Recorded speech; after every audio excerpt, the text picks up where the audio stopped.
So I go to a lot of conferences. I'll do one or two conferences a month, sometimes that I'm traveling to. I get to the conference and I never buy a booth myself. My goal is walk around and talk to every single person that has bought a booth there.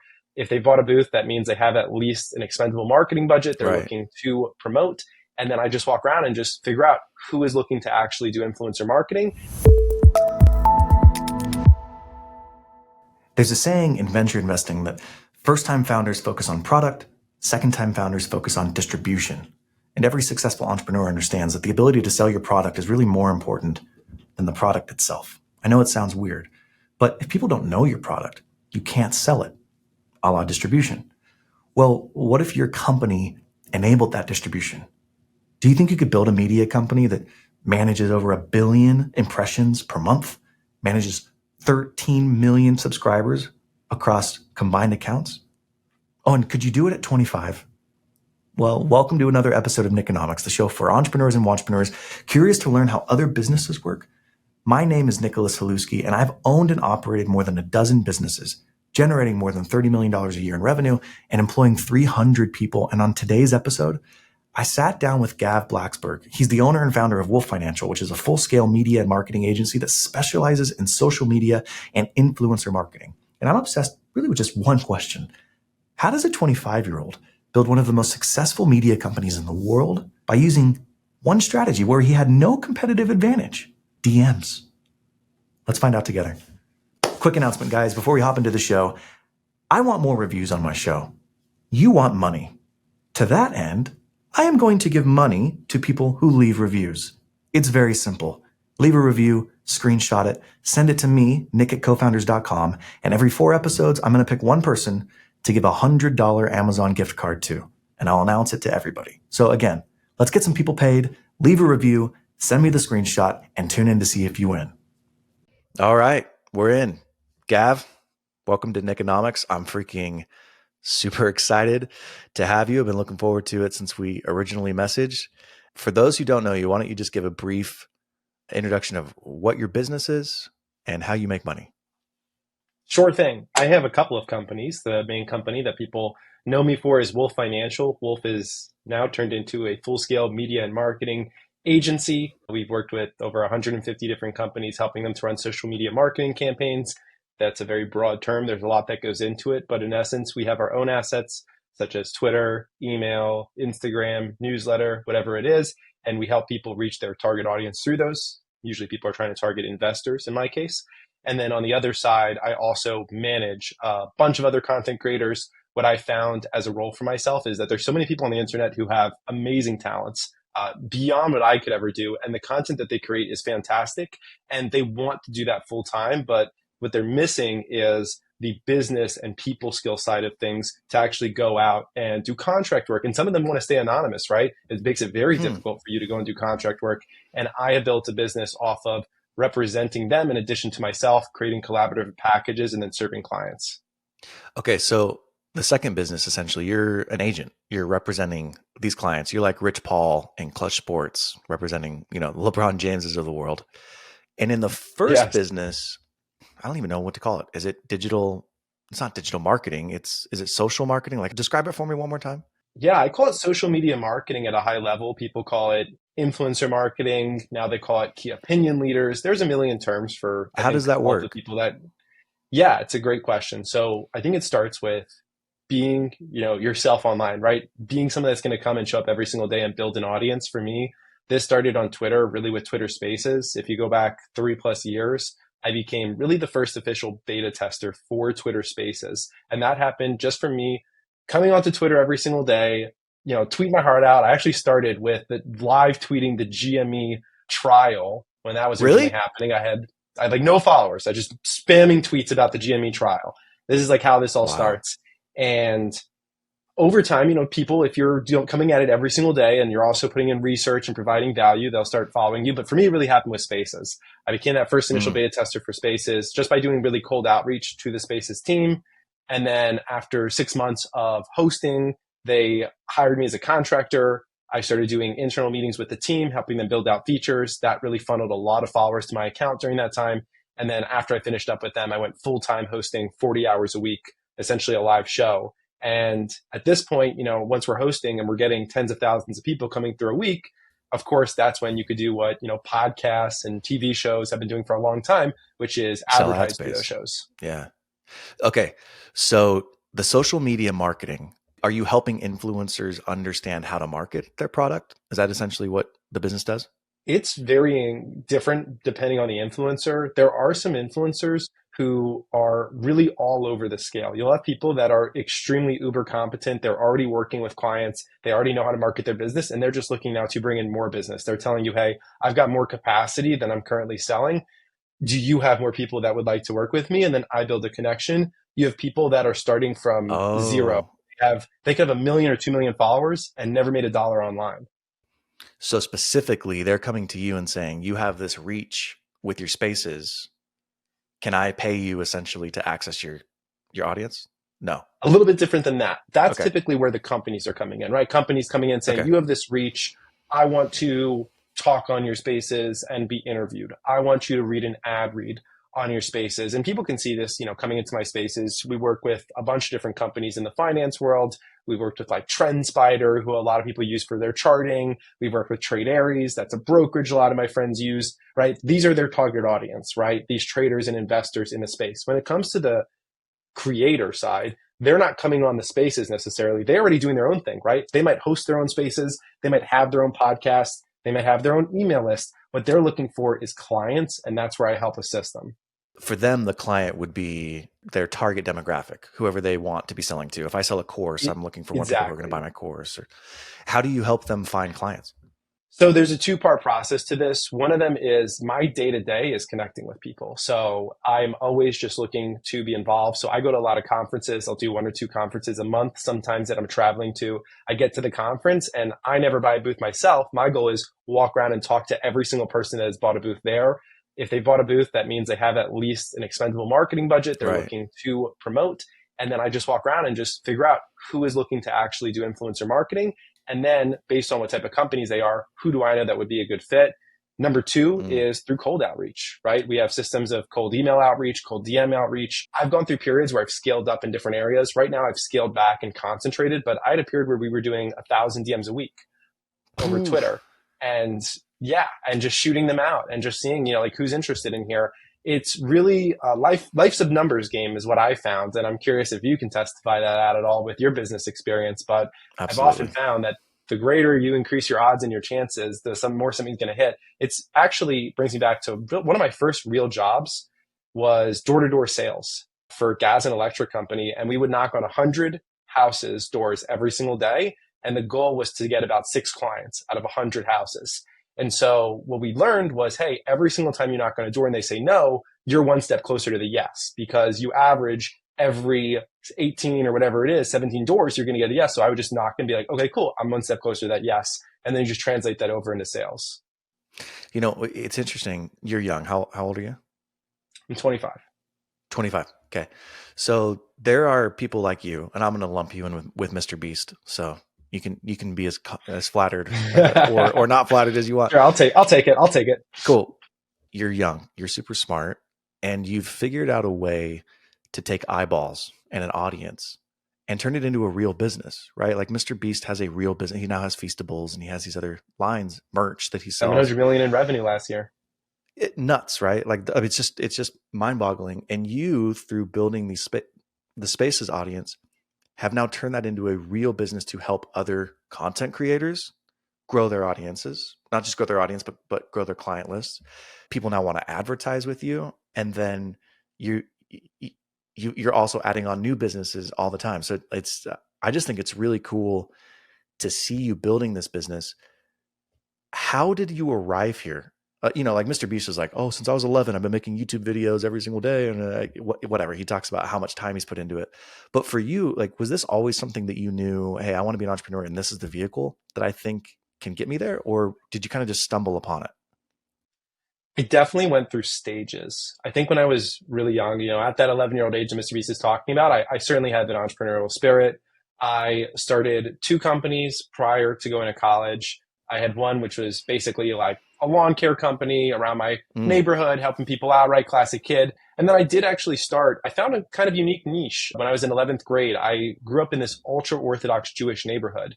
And two things, we Jews love to do, celebrate and eat, right? And when it comes to eating, the food has to be certified kosher for these events. And so they can't just go and use any caterer and waiterer. And so Mm. when I learned about this, and I've got six siblings, so we did plenty of our own events, birthdays and Yeah, yeah, whatever. yeah. And I realized, like, hey, this has got to be expensive. Like, everyone's throwing these giant, meals, and there's tons of people coming in. And I started talking to people, my parents, and asking them, like, how much are you paying for this? And the numbers really blew my mind, especially as a kid who had no money. And I was like, I could totally just come in with my friends and we could do this for half the price as what everyone's getting charged. We can just, because what I realized was you had to get the food from the caterer, but the caterers were then also saying, hey, you're using our food, use our staff. And so I Mm. started a kosher catering and waitering business because there were only literally two people in town that were competition. I came in and I charged 50% of what they were charging, hired all my friends for like 10 an hour, and was coming in and was basically making some pretty solid margins. I would just go to the caterer, buy the food off them, take it to the event, and then we would do everything else. So families were saving thousands of dollars. And I That's think that awesome, like man. entrepreneurial spirit was there. Went through college, and I think I got more into like the I'm going to work for a company that I really admire mindset. I think it's hard when you're in college to think coming out of college you're going to have your own business and you're going to build, right? You've got bills and expenses to look at and expectations. And I had some great experiences, and there were companies that I wanted to work for and had opportunities even to kind of work for full time. Throughout college, I was kind of like going on and off a little bit between classes. I got some really cool experiences in private wealth management, private equity, full time working at these companies in a role on staff teams. But the luck of the draw moment was COVID hitting, right? I think the pandemic that changed so many people's lives for worse or for better. In my case, by the pandemic hitting, I was actually working at a private equity firm at that time, also finishing up school. And Where were you, by the way? Like, where were you going to I was school in Drexel, geographically? Jackson. Drexel in Philly. Yes. That's And in Philadelphia. so Yeah, yeah. Okay. essentially, the pandemic hits. I'm kind of winding down this job in private equity, but it ends up being perfect timing because their whole firm wasn't ready for it. Everyone shifts online. And within about a couple of weeks, I get a call from a friend who says, hey, we've got all this free time now, right? Everybody was going out and hanging out and stuff like that. We want to start a company. And I was like, this sounds interesting, right? Like, what do you want to do? And they wanted to build a stock app very similar to Public or StockTwits that people could use to engage with each other on social media and just talk finances. Long story short, by getting into this app, I then get into building on social media. I start getting involved with Twitter and Twitter Spaces. There comes a pivotal moment, December of 2021, where we realized that what we were building with the app wasn't going to work out, but there were pieces of it that had a lot of promise. Specifically, we had one piece of patented technology that was more of a software piece. And then number two, we had a strong brand that I had built Mm. online. We split the company into two pieces. I separate from the rest of the team and the app and everything that they were building, and I just go full time into building a social media brand. And so that's kind of how it got Interesting. started. It was not, yeah. So let me just recap because I'm like trying to keep up with you here. I love your energy, by the way. I freaking love it.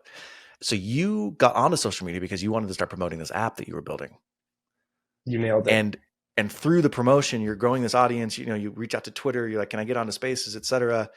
And at the same time that you're realizing this app may not go the way that I'm hoping it will go, were you also getting people reaching out to you saying, hey man, you've got a lot of followers. I love what you're doing. Can I pay you to do X, Y, and Z? Like, did you already have something that was pulling you in a direction, or were you like, oh, this app's not going to work. I need to pivot. What should I do?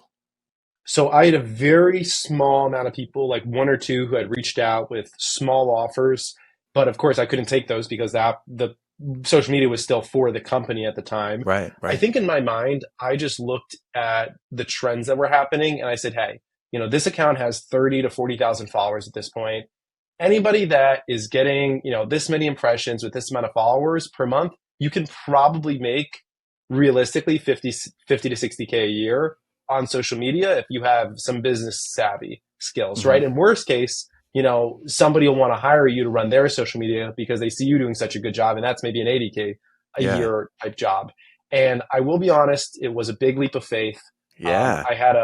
I had this moment. So we're kind of getting into the depths here, but I basically went down the month that this was all happening. I went down to Miami for a month. I just needed to get out of Baltimore. And I was like, I need to go down there. I didn't know anybody in Miami at all. And I would go down, I'd sit on the beach, and it's like 10 p.m. at night, just looking out over the stars, like, God, like, send me a sign. Like, what do you want me to do here?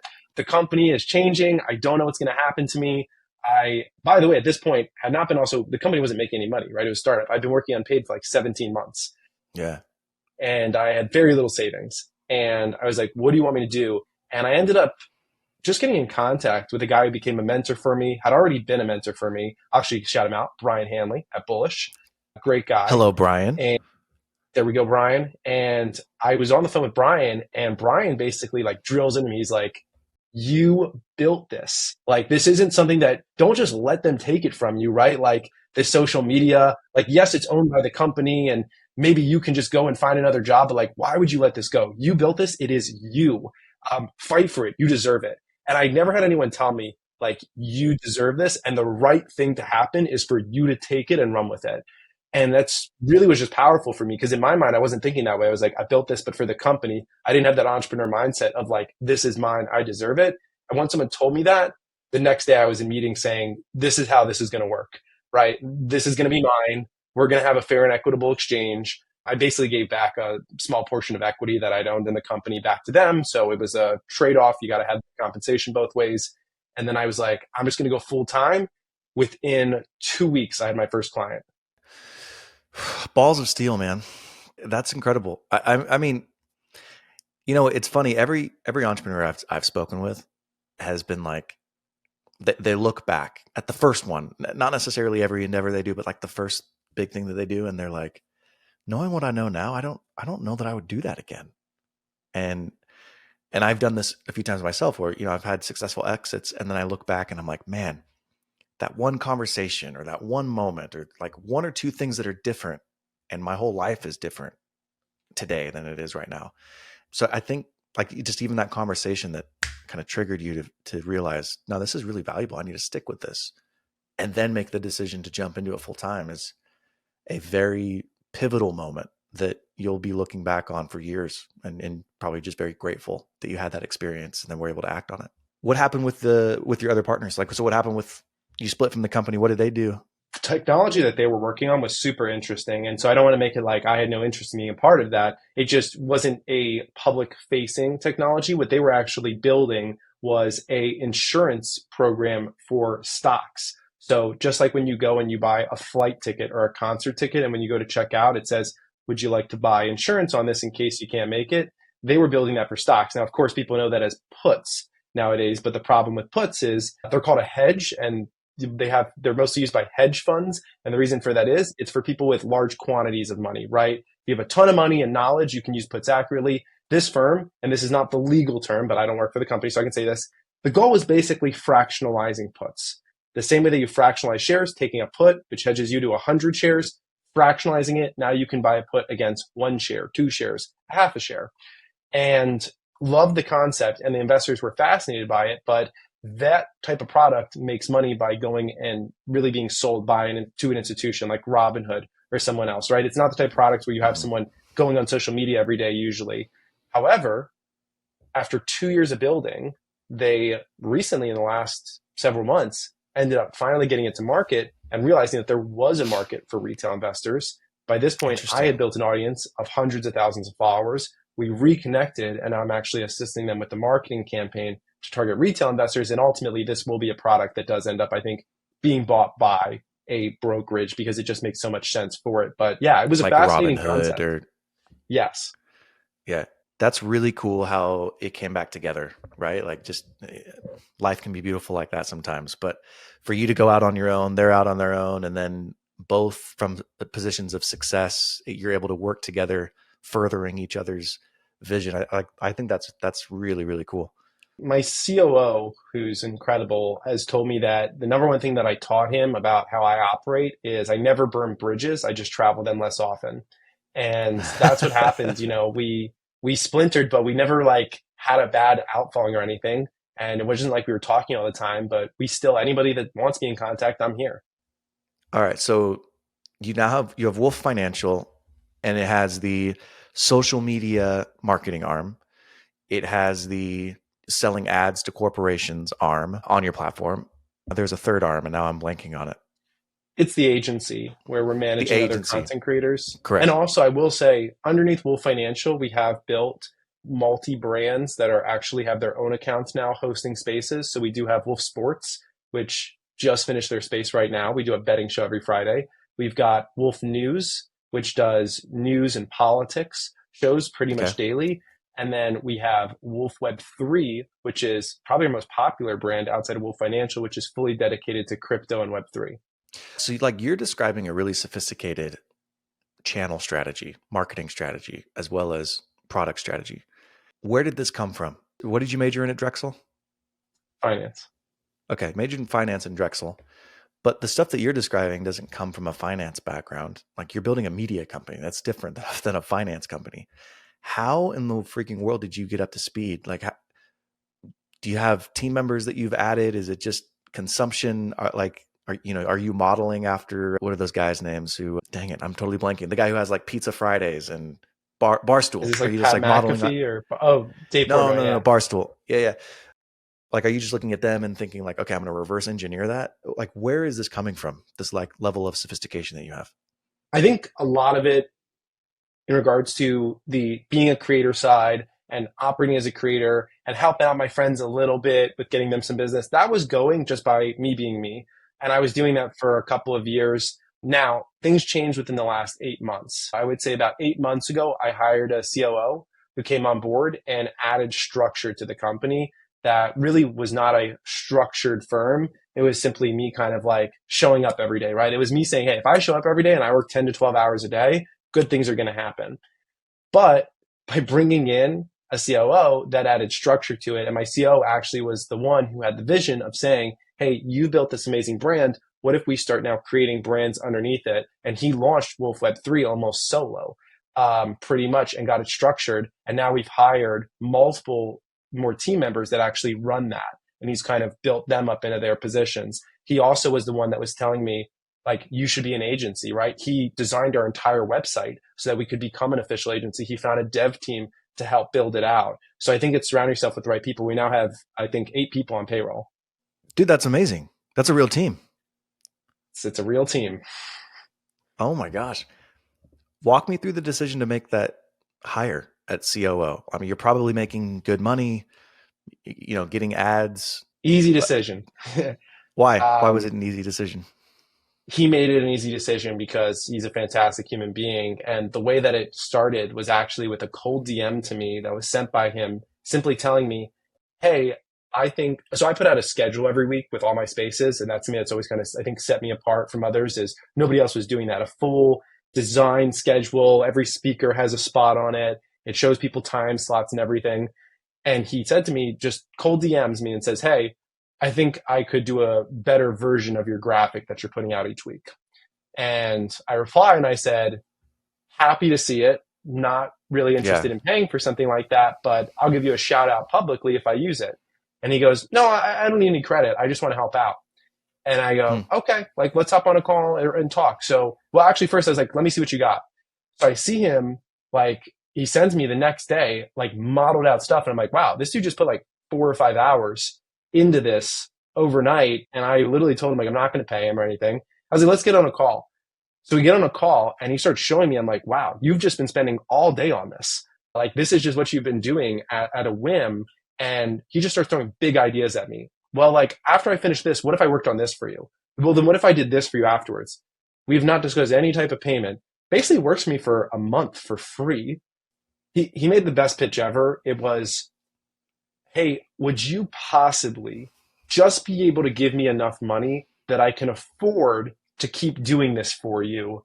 Right? Like, it's such a Yeah. different mindset that I think people are like, Yeah. pay me and then I'll do work for you. His was, I'm going to do work for you. Hopefully you will compensate me so I can keep Yeah. doing more work for you. Just so I can afford to. Came in with, hey, let me go at least working for a day or two of the week for you. And then it was like, all right, I just need you full time. And now, we've scaled up every single month, to be honest. And we just keep increasing. And Where was he from? What was he doing at the time? So really interesting backgrounds. He was a designer for a decade. He worked in, yeah, design roles at a number of sizable firms. And Hmm. I think that this dude just had such a knack for operations that maybe he didn't even know that he had. And Yeah. because he started out doing design work for me, but then I saw this operational decisions that he was making and what he was doing. And I actually used to work as COO previously at my startup that I was at beforehand. And I was like, you can be exactly what I did for them. And I just started shoveling him into that role and it worked out perfectly.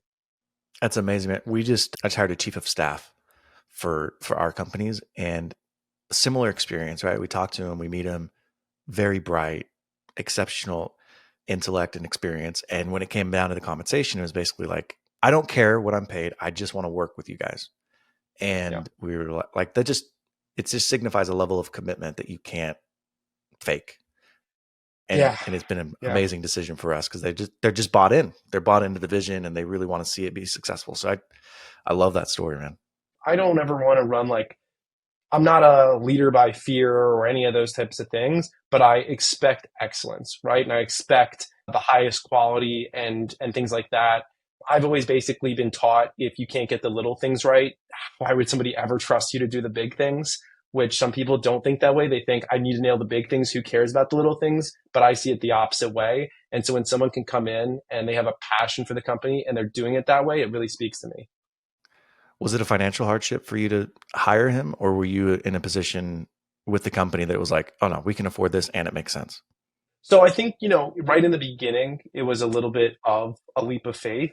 But I will say, ever since we brought him on, we've been by far having our best year as a company. And so it's really shown the value, right? Like now at this point, I mean, he just closed me a contract that's probably going to pay for him for like 6 months. I mean, he's gotten to the point where he's going out and creating value every single day. And I've told my other employees that I've hired the same exact thing. I was like, look at what he did. He made himself invaluable to the company, and he actually is making the company more than I am paying him, which makes it the biggest no brainer in the world to hire him, give him raises, everything like Yeah. that. And so that's how the other guys, like, I just tell them, like, look at that example. Like, go out and make me more money than I'm paying you, and I will keep giving you raises. Well, and I think that experience is a perfect example of what many entrepreneurs go through when they're growing for the first time. They're like, oh, I'm growing. I found this cool person. Can I afford them? No. And, they're looking right now at the way the business is currently constituted and the cash flows that it's currently generating and thinking, I don't know, can I afford this person? And after Yeah. you've gotten some experience, you realize, oh, by bringing this person, it's going to unlock all of these other things, right? He starts taking administrative tasks off your plate, or the things that maybe you're not as talented at, frees you up to do what you're world class at. And what happens? All of a sudden, you're generating more business. All of a sudden, you're more profitable, and he more than pays for himself. But it's that first time that you like take that step and make that hire, and it's scary that it's hard. But looking back, you're like, okay, that makes sense. And it just gives you more confidence to hire that next person. Yeah, 100%. And now our model that we've worked off of is as I hire new people, I've had a lot of people that have come in and either interned for a few months, shown Hmm. that value, really like, hey, I am somebody that wants to be here and I am a value add, and then they move on to getting paid. I've had people that come in off rev share of the business that they're touching, the business that they're bringing in. And then after a few months, they start getting a base in addition to rev share. So I like to create just different models depending on the person. So you've got a lot going on. You've got, like I said, you've got companies coming to you saying, hey, can we market with you? So they're buying ads essentially from you. You are also helping influencers get more customers. And then you're acting as an agent to influencers as well. You also are now creating these media brands. Which of them are your favorite? When you sit back and look at it and you're like, oh man, I just love what X is doing right now. Well, it's different when you say, "Oh, I see what you're saying." When I hear someone say, "I love what X is Oh, doing," I think of the why? Sorry, company sorry. X in Yeah, my yeah, head. yeah, So yeah, yeah. yes, No, you're no, no, good. no. Threw me off for a second there. Okay, Sorry. so I've told everyone I love finance, and specifically why I love finance and the whole side of things. I've shared this on podcasts before, but my family took it really tough in the crash of '08. My dad was a Hmm. doctor prior to that. He was making a ton of money. He decided to go all in on real estate in '07. lost pretty much everything, had to declare bankruptcy. I wasn't that old, but I completely remember everything. Like my whole life shifted and changed. It felt like overnight, and it went into a very different thing, splintered the family a bit, so on and so forth. And I came out of that and I was like, I just want to be able to show others that it's not just about how much you make, how much you keep, right? And how much you keep for generations. And so I've really built a model around making sure that nobody has to go through that, because we didn't have to go through that. Like it could have been like, hey, I'm just going to put 25% of what I have in, 50%. It doesn't have to be 100% into a risky thing. And so for me, finance Yeah. is a passion for that. But my true passion, like what gets the blood going, is sports. And so when we were Mm. able to, I was trying to like join into other sports shows and throw them here and there. And I was like, somebody do something fun on here with sports that I can be a part of. And eventually I was like, you know what? I'm just going to do it myself. And we launched Wolf Sports. I found hosts to run 3 shows a week. We have multiple sponsors interested in working with us. We just are finishing our first collaboration, which is going to be with Karate Combat, which is essentially like a UFC style sports league. We are going to have a booth at the next Karate Combat event, ringside, doing live Very commentating cool. for Wolf Very cool. Sports. So for me, like that's where the blood gets going. And so it's not What's profit. I your mean, we actually, yeah, what's your favorite sport? I love football. Yeah, I love football. Football. And So you're a I like Ravens basketball a fan. lot too. Yes, big Ravens fan. Stadium's Big about Ravens 20 fan. minutes that way. Who's your team with basketball? Is it the Wizards or the Bullets or the whatever they're called? Basketball's a pain. So yes, the Wizards are technically the closest team. They were the team growing up when we had John Wall. We would hit the Oh John yeah. Wall. I went to school in Philly, so I do have an affinity for the Sixers. God Okay. bless that maniacal team of Yeah. misfits. And then outside of that, I do like players, right? And I definitely have like players Hmm. around the league that I'll really like. Steph Curry, I think I really enjoyed for a long time because, I think people look at it like, damn, that dude is literally the same exact size as me. And he's out there on the court, doing this. I love Lou Dort. Nobody will ever stop me from doing that. I like guys that defend. I like Lou Dort. I like Drew Holiday. I'm friends with Jaylen Brown's brother. Me and Jaylen Brown's brother have hung Dude, out a few times, and his cousin. So Jaylen Brown, man. I just read that ESPN story on him. He yeah, is a visiting professor or maybe a visiting lecturer at he's a MIT, the youngest genius. visiting lecturer ever, and he's teaching in robotics. It's not even like he's like sports media or something like that. He's teaching robotics. Like that Yeah. guy is on another level, man. Yeah, and then I really love sports commentating, especially with combat sports, but also, I mean, Hmm. NFL and everything. I've done a lot of like, I'll do voiceovers, I'll do sports commentating, but I've always just done it for myself and for the fun of like screaming in my room. And now there's people that actually want to hear it, which is very interesting to me, like getting out there and actually like watching them walk into the ring and like shouting out, like fighting out of the red corner, it's like doing the intros and everything. It gets really fascinating to me. I've got You're like, ladies and gentlemen, welcome to. literally. Yeah, that's awesome, dude. You go, I love, I like have like intros memorized, for Better BF, who was like Yeah. 19 and out, a mixed martial artist hailing from, and, just kind of going down my Michael Buffer or whatever it is. Oh, dude, that's amazing. Can you, before I get into like the ending questions, how comfortable are you sharing like the size of where you are now? Because obviously you've been doing this for, is it 3 years that you've really been like, Yes, a okay, little bit over 3 years. Yeah. okay. And in 3 years, you've built obviously a lot of different service lines. You've got different brands. You said you had 8 people on payroll now. Can you give some like size and scope? Like what does that represent in terms of revenue, or what does that represent in terms of, the number of creators that you're representing, or what does that represent in ad spend that is funneling through your agency, kind of whatever way you measure size? Oh yeah. Yeah. I can give a little bit of context. So in regards to follower size across all of our channels, we have about 500,000 followers at this point that are underneath Wow. the Wolf brand. And then when you add up all of the creators that we're managing, impressions wise, it's about 500,000,000 impressions a month Half a billion across. impressions a month? Yes, yes, Oh and my about gosh. 13 million followers, maybe right around there that it's hitting. Insanity. So yes, so it's pretty sizable at this point across several channels, and especially sometimes you just meet like one connect, and then they're managing a bunch of stuff. Now you bring them into your Hmm. organization. It's like, okay, cool. Now we have so much more reach. So yes, the numbers are pretty big. About 500,000,000 impressions a month. half a million of our own followers, which is great. That's incredible. Tens of millions of impressions across their own content every single month. Revenue and other numbers wise, they don't share too much of that publicly, but enough that we can Cool. support a staff, 8 right? And we people. can Yeah. continue to build. When I look at the company, it's hard to put like a perfect value on it with where things are going and revenue, but like I think it's certainly worth, at least a few $1 million, maybe several, maybe more than that. Somebody would put, the valuation on it. I've never been acquired, so I wouldn't really know. I like to think so. Are there any businesses that you look at as like a model? Obviously, for me, Barstool comes to mind because they did something very similar in the sports media space. But are there any other models that you look at that you're like, okay, they did it right.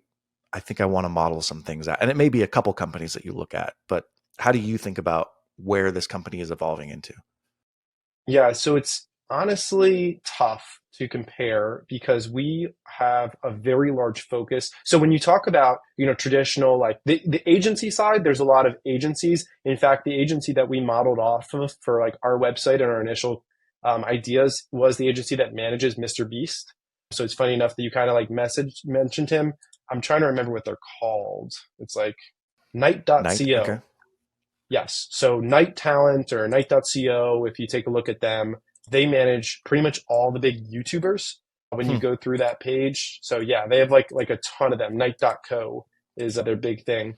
And so the guy who's running that, I think that, he's done a great job and they actually have built a similar vision to what I want because when you look on their website, they have more than just, our roster of talent. They have something called labs, which is where they're actually like a venture studio that pairs with Mm. creators and operators to build companies. Interesting. And maybe at some point we could have a venture arm. So many people have asked us, like, hey, why don't you have a fund and stuff like that? I'll be honest, it comes back to my essence of doing this, which is wanting people to build their finances in the right way. And if I was going to do a fund, I wouldn't want to just jump into that because like I have audience. I would want to have someone on board that has done that previously, experienced, provided great returns for investors, right? Like I wouldn't want to just take a chance because it can make me money. It's just not how I operate. And then they have ventures. So like I model off them, but specifically for us, we're like super spaces focused. We're doing 60 hours a week of live spaces across our ecosystem, which 60 is hours. pretty much more than anybody else in the world. Yeah. Maybe Mario Nafal with his company is doing a similar amount of hours. I don't think that there's too many others, and I certainly don't think anyone's doing it across 4 different channels. Maybe he is. He has like Crypto Roundtable and a couple of others. Hmm. So there's like 3 of us maybe in the world that are pioneering this business model, and I was the first one to do it. Why are you so bullish on spaces?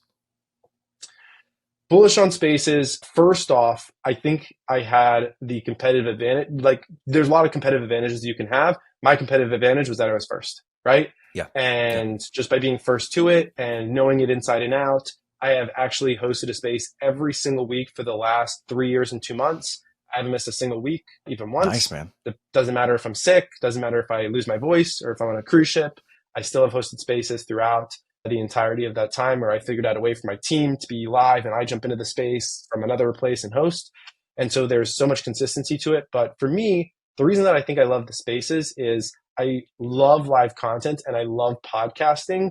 And I think it would be very difficult for me to be on camera for 7 to 8 hours a day, but I can host spaces for as long as the day is. I've done days where I do 11, 12 hours straight on spaces with no breaks regularly. And so I just think that, it's such a unique type of technology. And the other beauty to it is it's where my audience is, right? And so it's like, I'm not sending them to Spotify to go listen to something. It's just live right there when they come in. How do you think about spaces in relation to like YouTube? You can just live stream on YouTube and people can come and join and ask questions. It's not the same, obviously, with the interaction because they're comments versus people actually, asking you and interacting. But how do you think those two compare? I think that there's a ton of value in YouTube. It's probably the hardest platform to grow on out there.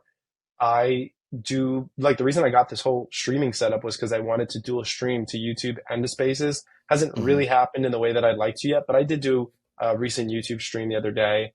And I think that honestly, it just makes sense to do both to me. Like that's the beauty to Yeah. creating content is you can disseminate it across multiple channels. So a lot of my content, I'm not perfect at this. Matt Gray is probably like the epitome of doing this properly, where he'll like write a newsletter and then that newsletter gets turned into a thread and then that thread gets turned into 3 videos, right? And it's just like the trickle down forum. And so I need to get better at that. But for me, I think spaces are just like, hey, what's the way that I can do content that I enjoy and am passionate about, and I can do it all day without burning out? Well, let me just say at 25, I can't freaking wait to watch you over the next 10, 20 years build what you're building because you're obviously very bright. You're passionate about it. You've got a clear vision on what you want to do, but you're also consistent about staying focused, which I think is really hard for entrepreneurs. It's easy to get distracted, but you've got this like level of focus and commitment that is admirable because someone in your position, it's seductive to look at your audience and think, I've got distribution. I could do this. I could do that. I could do this. And I compared you to Mr. Beast earlier. It's a similar mindset where you're very particular about what opportunities you bring on. And I think that's going to accelerate your growth. It's not going to decelerate it. It'll be an accelerant. So this has been Oh, awesome. yeah. I will just say I'm super impressed by Jimmy, Mr. Beast and what he does, because what took him to the next level is that confidence, such a high confidence in what he was doing that he reinvests all profits back in. And he's spoken about this on a lot of podcasts, how like, they make $100, they put $100 back in. They make 100,000, they put 100,000 back in. I think for me, coming from my background, that place of insecurity financially, I have, really tried to, get savings going and things like this that I just saw people not having and saw it negatively affecting them. And so I'm so impressed by him with like the cojones to actually just go Yeah. all in every single day. And I don't know, maybe that would have been better for my business. Maybe it would have put me in a tough mental state. But if you can do that, props to you. Yeah. I think I'll just add my own psychological advice here. Like when I sold my companies, I remember talking to our wealth manager and he was like, I asked him, I'm like, how much cash should I have on hand? How much should I have in stocks? How much should I put in, these companies? And Yeah. basically his advice was like, whatever helps you sleep at night. I'm not saying that Jimmy has done it right and you've done it wrong, or you've done it right and he's done it wrong. I think you've done it right for you. And I think you have to get comfortable with the level of risk that you're willing to take. But what's admirable about what you've done is you're not allowing distractions to come in and take you off of mission because you're still very committed to what you're trying to do. And he's done that as well. But even though you're not necessarily reinvesting 100% of everything back into the business, the fact that you're focused in my mind is like you are reinvesting 100% of your time and energy and talent. And that is exceptionally valuable. So I wouldn't discount that at all. Yeah, and then it comes from that circle, and you could see it in his early videos, right? He had, Chris and other people around him that were just, I think, believing in him, right? And saying, you're gonna go do this, and you've clearly got a family, kid walking in.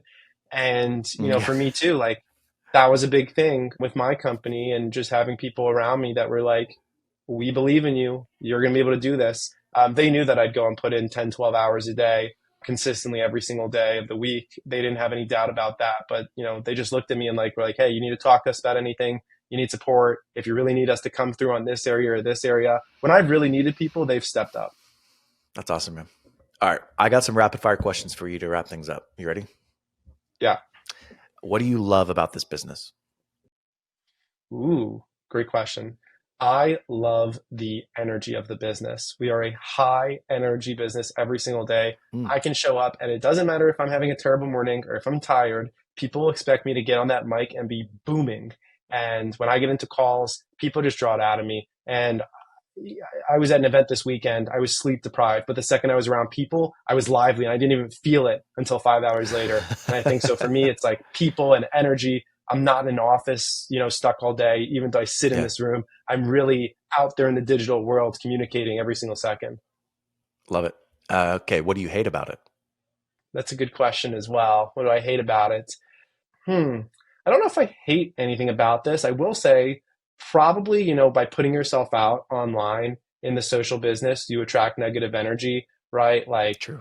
I'm It's true. Jewish and I probably every single day, like, somebody's anti Semitic, right? Like, on the Mm-hmm. internet, probably once a day at least, other stuff like that. And it's hard, just as like a person. I think anybody, when you have like hate coming your way and you're like, they don't even know me, like, they don't know, Yeah. I do this or do this for the world. They see one specific thing and you take that.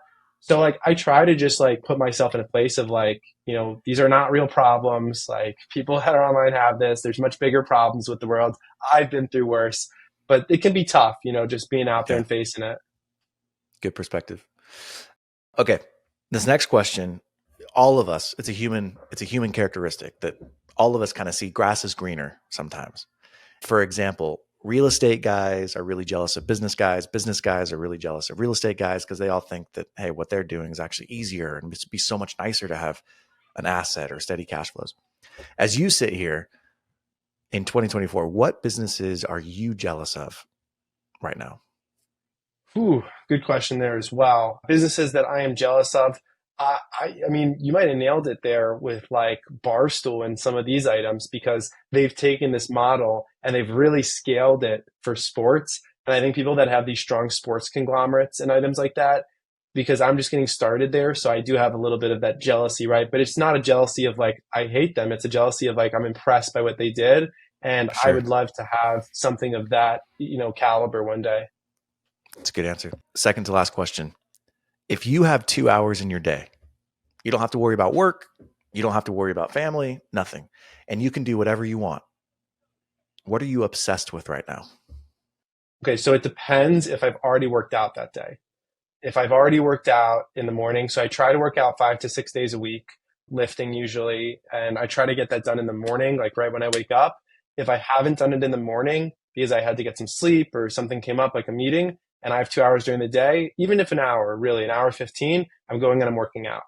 That's like number one thing. If I have free time and I don't work out, I get really mad at myself later in the day Yeah. that like, what are you doing? Why didn't you go work out? Right? Like you should have been doing that. So that's like number Love it. one thing. Number two is probably going to be eating.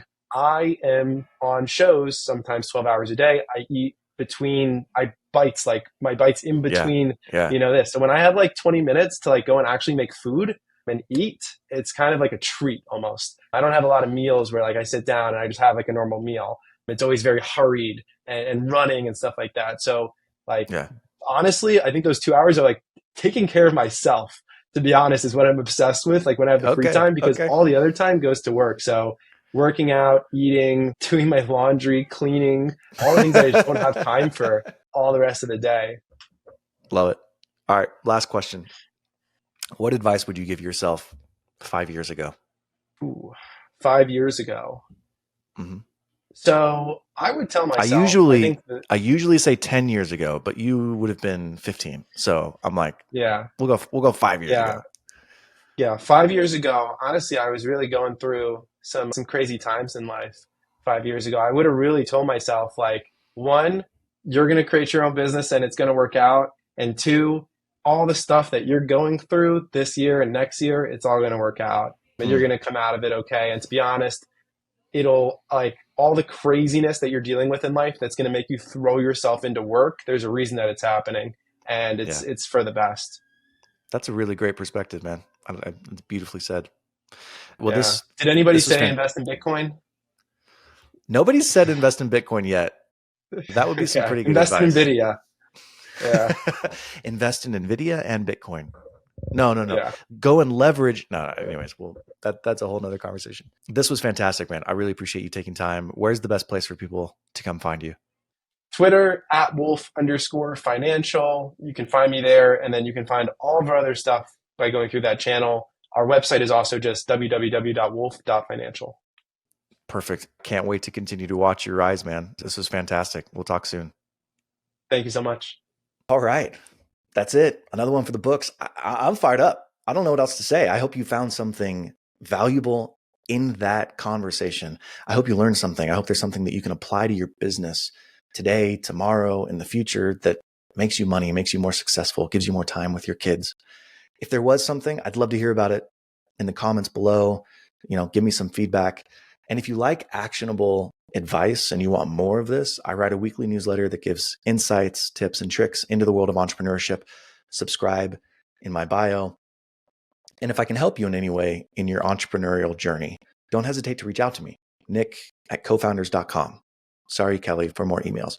And the last thing is, remember, curiosity is a superpower and you can use it to your advantage. As my mom used to say, there's no such thing as a dumb question. Only dumb people. We'll see you next time.